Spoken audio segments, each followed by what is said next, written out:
माँ चाहे कितनी भी कम पढ़ी लिखी क्यों ना हो, लेकिन बच्चों को संस्कार देना उसे सबसे अच्छी तरह आता है।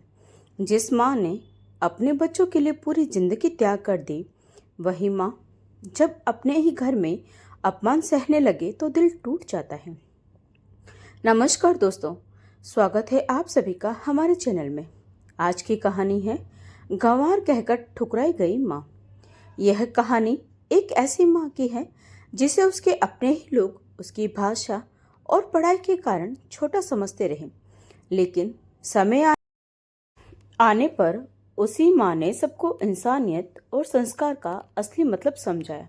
अगर कहानी पसंद आए तो वीडियो को लाइक और चैनल को सब्सक्राइब जरूर कीजिएगा। चलिए शुरू करते हैं आज की भावुक कहानी। मम्मी जी, आपसे कितनी बार कहा है कि गुड़िया को अपनी देहाती बातें मत सिखाया कीजिए। बड़ा बेटा अजय अपनी माँ शारदा देवी पर गुस्सा करते हुए बोला। उसकी बात सुनकर शारदा देवी घबरा गई और धीमी आवाज में बोली, पर बेटा, मैंने ऐसा क्या सिखा दिया गुड़िया को जो तू इतना नाराज हो रहे हो?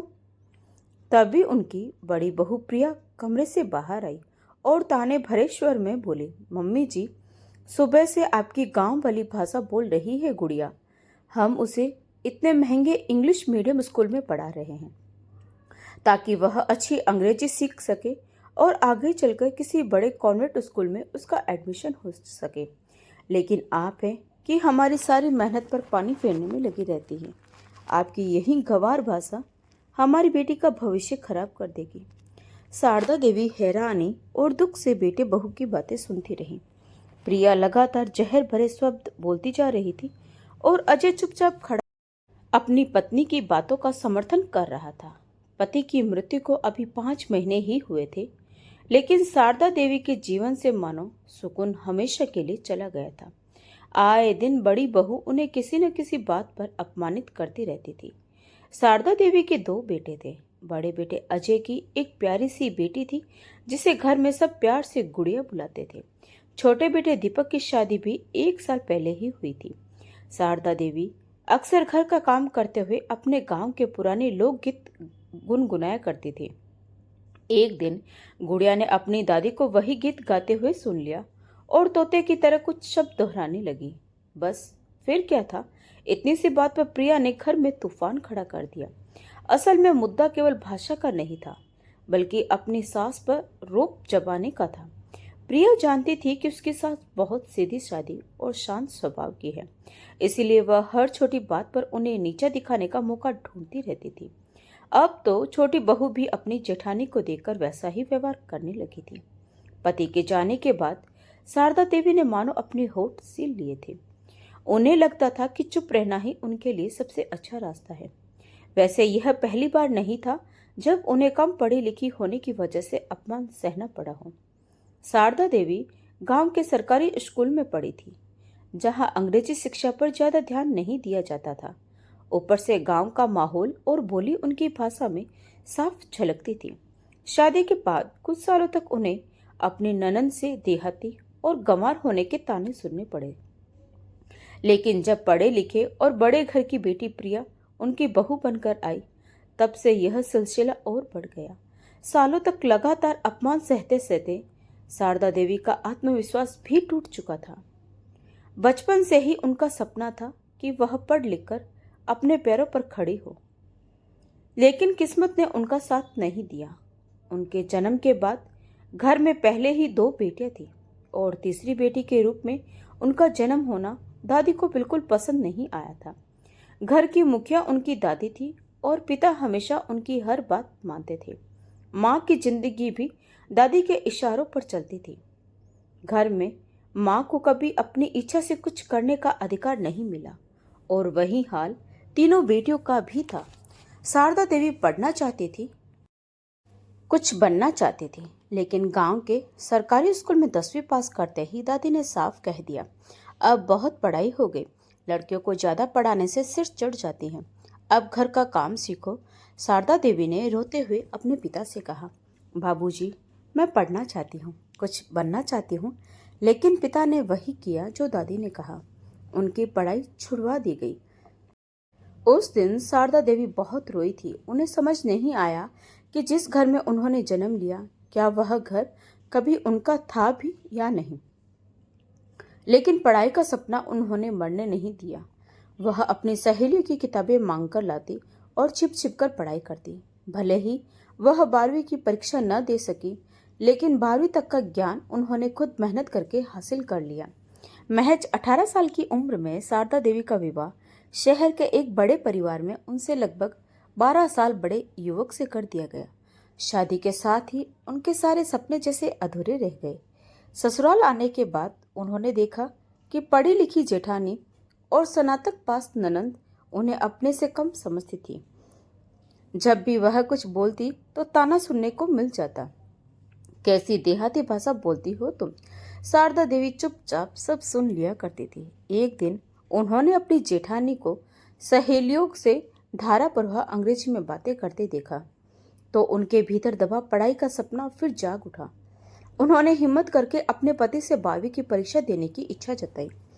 पति ने भी उनका साथ दिया और उनका फॉर्म भरवा दिया। शारदा देवी ने मेहनत से पढ़ाई की और 12वीं की परीक्षा भी पास कर ली। रिजल्ट आने के दिन उनकी खुशी का ठिकाना नहीं था। उन्हें लगा कि शायद अब उनके अधूरे सपनों को उड़ान मिल जाएगी। लेकिन जैसे ही आगे कॉलेज में प्रवेश लेने का समय आया, तभी पता चला कि वह मां बनने वाली है। सास ने साफ कह दिया, अब पढ़ाई लिखाई छोड़ो और गृह गृहस्थी संभालो, बहू को यही शोभा देता है। शारदा देवी ने एक बार फिर अपने सपनों को मन में दबा लिया। कुछ समय बाद बड़ा बेटा अजय पैदा हुआ और उसके 1 साल बाद ही छोटा बेटा दीपक भी इस दुनिया में आ गया। पति उन्हें प्यार से समझाते हुए कहते, बच्चे बड़े हो जाएंगे, फिर तुम्हारे पास समय ही समय होगा। अब तुम अपने सारे सपने पूरे कर लेना। शारदा देवी भी मुस्कुराकर उनकी बात मान लेती और पूरे मन से परिवार की जिम्मेदारियों में लग गई। पति की तरक्की हो, बच्चों की पढ़ाई हो या घर की व्यवस्था, हर जगह शारदा देवी का सबसे बड़ा योगदान था। लेकिन जो औरत पूरे परिवार के लिए दिन रात खड़ी रही, उसी ने धीरे धीरे अपने सपनों को भुला दिया। कहते हैं, एक स्त्री अक्सर अपने परिवार को संवारते संवारते खुद को पीछे छोड़ देती है। शारदा देवी के साथ भी कुछ ऐसा ही हुआ। आज जब उन्होंने अपने बेटे और बहू के मुंह से अपमानजनक बातें सुनी तो उनका धैर्य टूट गया। वह अकेले कमरे में जाकर खूब रोई, लेकिन फिर हमेशा की तरह खुद को संभाल लिया।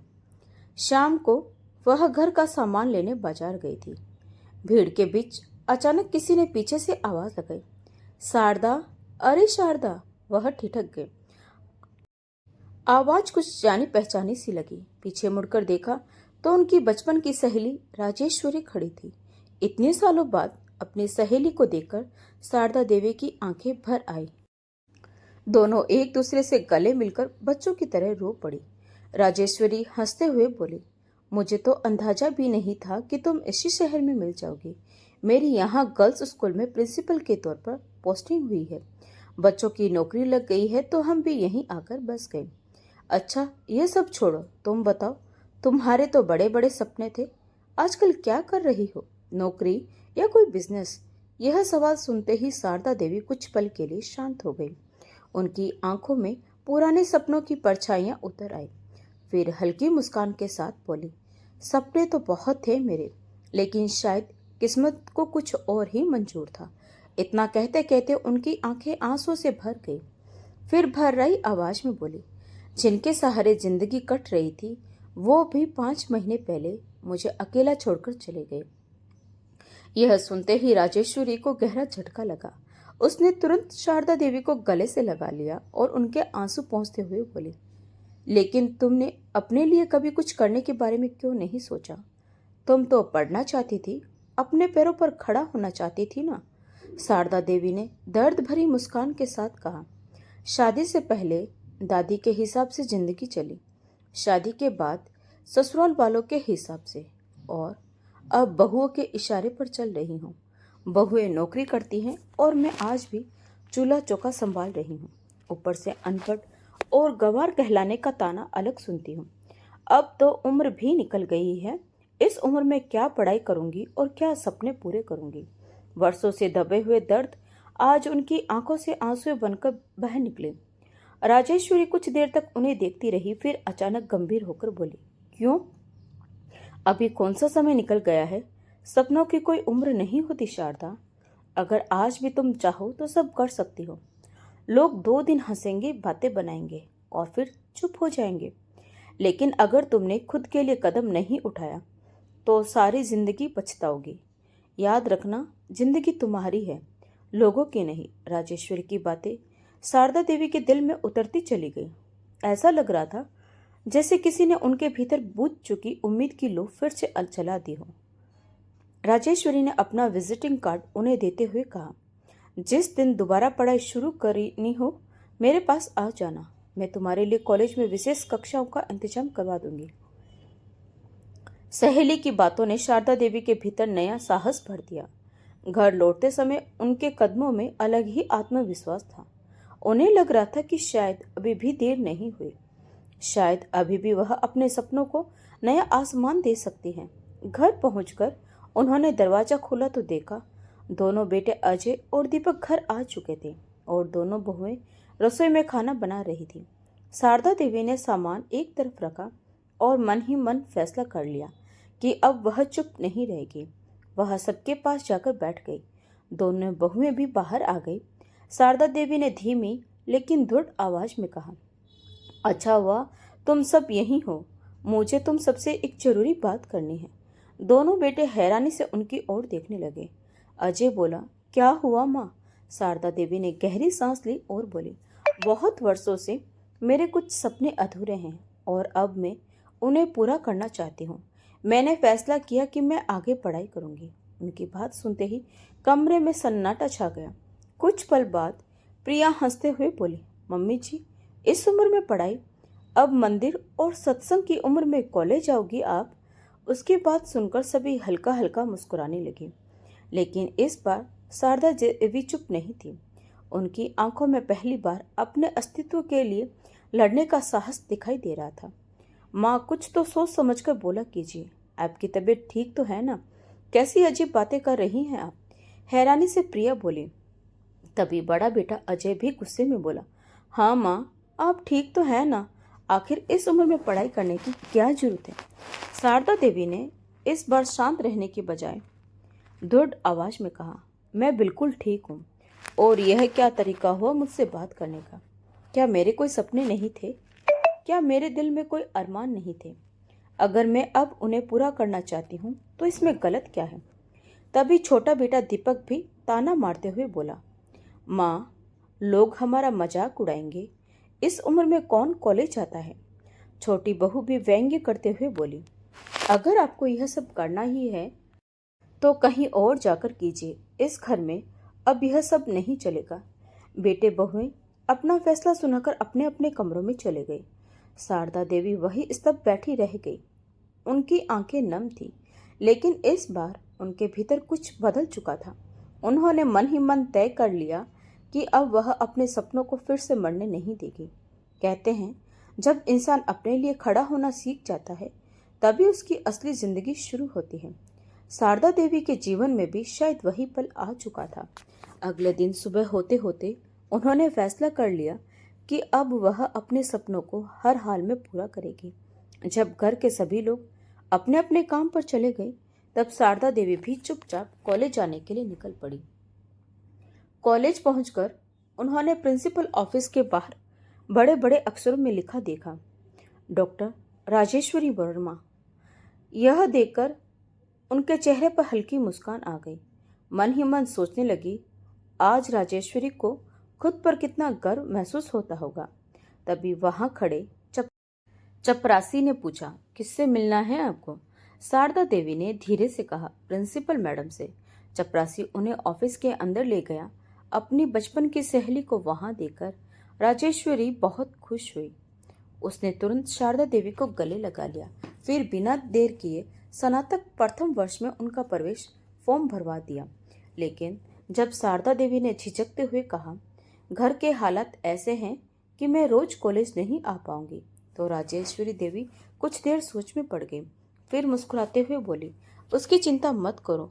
जो विद्यार्थी नियमित रूप से कॉलेज नहीं आ पाते उनके लिए हम ऑनलाइन वीडियो क्लास उपलब्ध करवाते हैं। रोज की पढ़ाई की वीडियो तुम्हारे मोबाइल पर भेज दी जाएगी।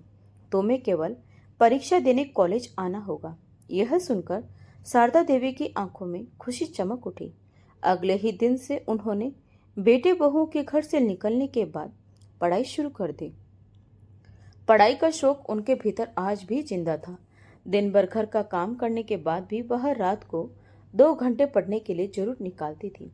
कभी कभी दोनों बहुओं को शक होता कि माँ जी मोबाइल पर इतना समय क्या करती है, लेकिन फिर बात आई गई हो जाती। समय समय पर राजेश्वरी भी फोन करके उनकी पढ़ाई के बारे में पूछती रहती थी। धीरे धीरे पढ़ाई करते हुए शारदा देवी का खोया हुआ आत्मविश्वास वापस लौटने लगा।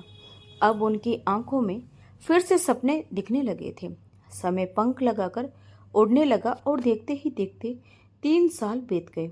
आज शारदा देवी कुछ ज्यादा ही बेचैन थी, क्योंकि आज उनके परीक्षा परिणाम का दिन था। वह रसोई में काम करते हुए बार बार उसी के बारे में सोच रही थी। तभी अचानक उनका मोबाइल बजा। दूसरी तरफ राजेश्वरी थी। वह उत्साह से बोली, शारदा, तुमने आज का अखबार देखा क्या? अरे, तुमने तो कमाल कर दिया। ग्रेजुएशन के अंतिम वर्ष की परीक्षा में तुमने पूरे राज्य में प्रथम स्थान हासिल किया है। तुमने सिर्फ डिग्री ही हासिल नहीं की, बल्कि अपनी जैसी हजारों महिलाओं के लिए मिसाल बन गई हो। यह सुनते ही शारदा देवी की आंखों से आंसू बह निकले। उनके हाथ कांपने लगे। वह तुरंत बाहर गई और अखबार खरीद कर ले आई। अखबार का पहला पन्ना देखते ही उनके आंखें भर आई। उसमें उनकी तस्वीर छपी थी और बड़े अक्षरों में लिखा था, पढ़ाई की कोई उम्र नहीं होती। चाहे जिंदगी का कोई भी पड़ाव हो, इंसान कभी भी अपने सपनों की ओर लौट सकता है। नीचे लिखा था, शारदा देवी ने यह साबित कर दिया कि अगर हौसले जिंदा हो तो उम्र कभी सपनों के रास्ते की दीवार नहीं बन सकती। 50 वर्ष की शारदा देवी ने जब अखबार में अपना नाम और तस्वीर देखी तो उनकी आंखें खुशी से भर आई। वह मन ही मन सोच रही थी कि जब उनके बेटे बहू यह खबर पढ़ेंगे और अखबार के पहले पन्ने पर उनकी तस्वीर देखेंगे, तब उन्हें एहसास होगा कि उन्होंने अपनी माँ को पढ़ाई से रोककर कितनी बड़ी गलती कर दी थी। आज उनके बेटे उन पर गर्व महसूस करेंगे। यही सोचकर शारदा देवी का मन उत्साह से भर उठा। शाम होने का इंतजार अब उनसे नहीं हो रहा था। जैसे ही दोनों बेटे और बहुएं घर लौटे, शारदा देवी खुशी खुशी अखबार लेकर उनके सामने पहुंच गई।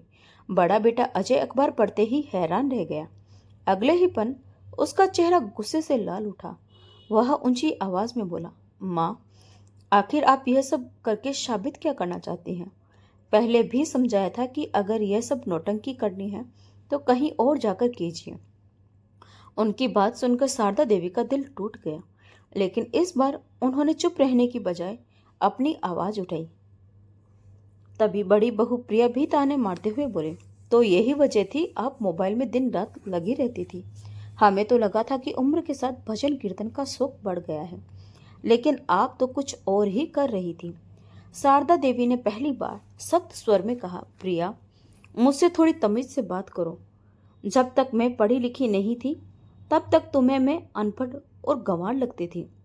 हर दिन तुम मुझे इसी बात का ताना देती थी। अब जब मैं पढ़ रही हूँ, आगे बढ़ रही हूँ, तब भी तुम्हें शर्मिंदा हो रही है। आखिर तुम लोग चाहते क्या हो? उनकी आवाज भर्रा गई, लेकिन वह रुकी नहीं। आंखों में आंसू लिए वह आगे बोले, तुम लोग नौकरी पर चले जाते थे और मैं घर का सारा काम निपटाकर अपनी पढ़ाई करती थी। यह सपना तो मैं बहुत पहले पूरा करना चाहती थी, लेकिन अपने बच्चों के लिए मैंने अपने सारे सपने भुला दिए। तुम्हारी सफलता में ही अपनी खुशी ढूंढती रही। जब तुम लोग स्कूल में प्रथम आते तो मुझे लगता था जैसे मेरी जीत हुई हो, लेकिन आज समझ आया कि मैंने अपने बच्चों के लिए जीते जी खुद को ही खो दिया।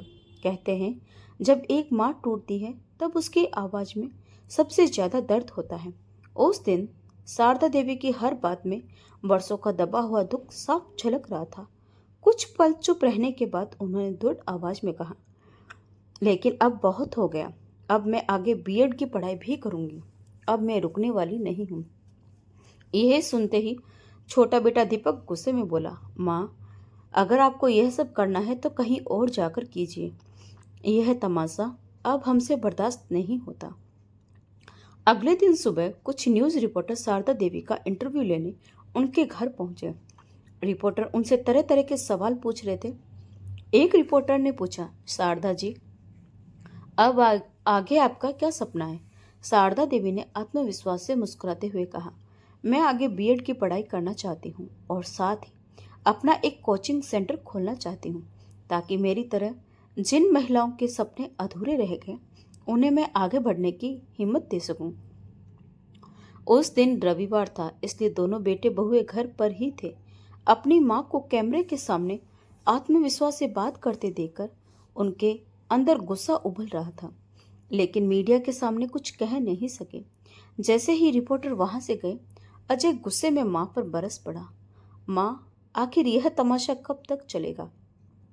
शारदा देवी ने शांत लेकिन मजबूत आवाज में कहा, बस कुछ ही दिनों तक। बेटे बहुए हैरानी से उनकी ओर देखने लगे। उन्हें लगा शायद माँ अब हार मान चुकी हैं, लेकिन अगले ही पल शारदा देवी ने उनकी आंखों में आंखें डालकर कहा, कल रात तुम लोगों ने कहा था कि अब तुमसे यह सब बर्दाश्त नहीं हो रहा, और अगर मुझे कुछ करना है तो मैं कहीं और जाकर करूं। इसलिए मैंने भी फैसला कर लिया है। अगर इस घर से किसी को जाना है तो वह तुम लोग होंगे, मैं नहीं, क्योंकि यह घर मेरा है और 10 दिन बाद इसी घर में मेरा कोचिंग सेंटर शुरू होगा। इसलिए जितनी जल्दी हो सके अपने रहने का इंतजाम कहीं और कर लो। यह सुनते ही सभी स्तब्ध रह गए। शारदा देवी आगे बोली, रोज रोज अपमान सहकर जीने से अच्छा है कि मैं आत्मनिर्भर बनकर अकेले रहूं और आत्मसम्मान के साथ अपनी जिंदगी जीऊं। बेटे बहुए एक दूसरे का चेहरा देखते रह गए। कोई कुछ नहीं कह पाया, क्योंकि वह मकान शारदा देवी के नाम पर था। अपना फैसला सुनाकर शारदा देवी आत्मविश्वास के साथ अपने कमरे में चली गई। अगले ही दिन घर के बाहर एक बड़ा सा बोर्ड लगाया जा रहा था। शारदा देवी गर्व भरी मुस्कान के साथ उसे देख रही थी। बोर्ड पर बड़े बड़े अक्षरों में लिखा था, शारदा कोचिंग सेंटर। तो दोस्तों, यह थी आज की भावुक कहानी। अगर कहानी पसंद आई हो तो वीडियो को लाइक करें और चैनल को सब्सक्राइब जरूर करें। तो मिलते हैं एक और नई कहानी के साथ। तब तक के लिए आपका बहुत बहुत धन्यवाद।